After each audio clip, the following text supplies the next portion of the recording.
Hi guys, I'm Karan Talwar and I'm about to show you guys how to answer everything, finding story answers to ordinary questions. That's okay, I only have 5 minutes to do all this. I'd like to make a small change to my title in just about a second. Alright, there we go. So I'm almost there.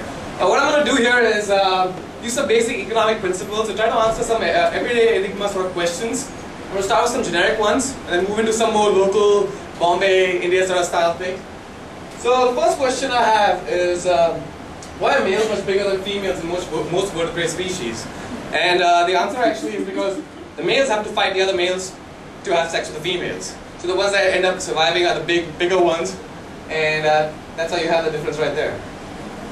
Second question, why do keypad buttons on drive-through ATMs have braille on them? I mean, you're not going to see any blind people driving around. And the reason why this happens is the keypad makers actually make all of them with braille to save on cost, as opposed to having some with braille and some without. So just cheaper for them. How come there's a light in your fridge but there's no light in your freezer? You know, midnight snack, open the fridge, open the freezer, can't see anything. And the reason actually for this is pretty simple. If there was a bulb in your freezer, it would keep bursting. So that don't happen.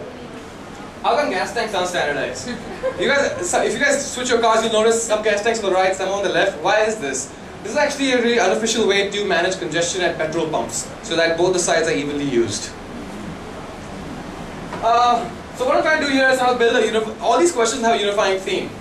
Adam Smith tells us, father of economics tells us that self-profit overrides every other motive, but 50% of people return wallets when they find them. And this doesn't explain this.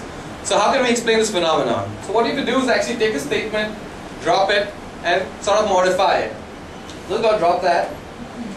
And let's look at this. People respond to incentives, but sometimes these incentives manifest in a way that we can't really predict.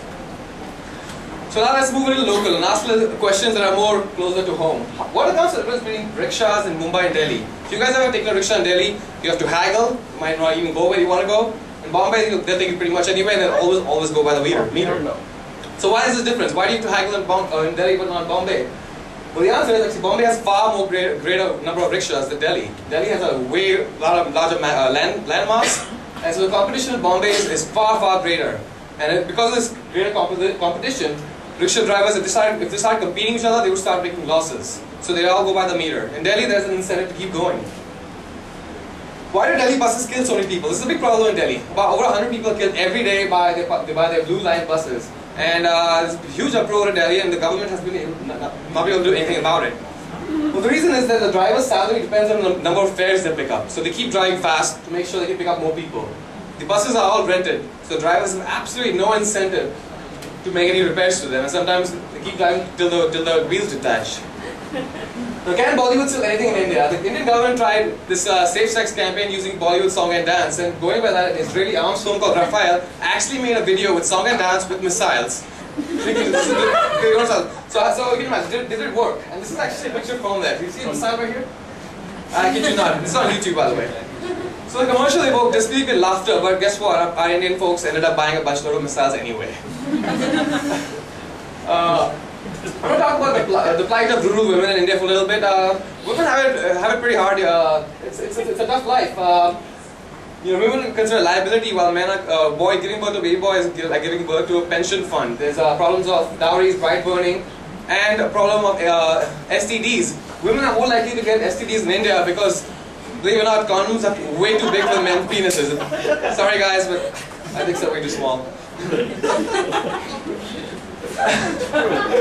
The next thing I'll talk about are the unlikely saviors of rural women in India. The first thing, I believe it or not, is cable TV, the Saas Bahu shows. Economists have shown that by researching this, by this staggered approach, that women are actually less tolerable of abuse because of these shows. Skipping through the thing. Another unlikely savior of rural women in India is the unintended consequence of male preference. Because there's such a huge preference for males, the women actually now have a better pick when it comes to getting out of marriage. And their number one choice for a man attribute, the man must have a toilet in his house. Women don't want to, take crap outside. And here's an article that's talking about the same thing. And before I go off, there's some questions and I actually know some of the answers to these. You guys can come and ask me later on. But here's some other questions you can ask. And if you guys have any interesting questions, please shoot it over to me. We can try to figure them out. Thanks. Thank you very much.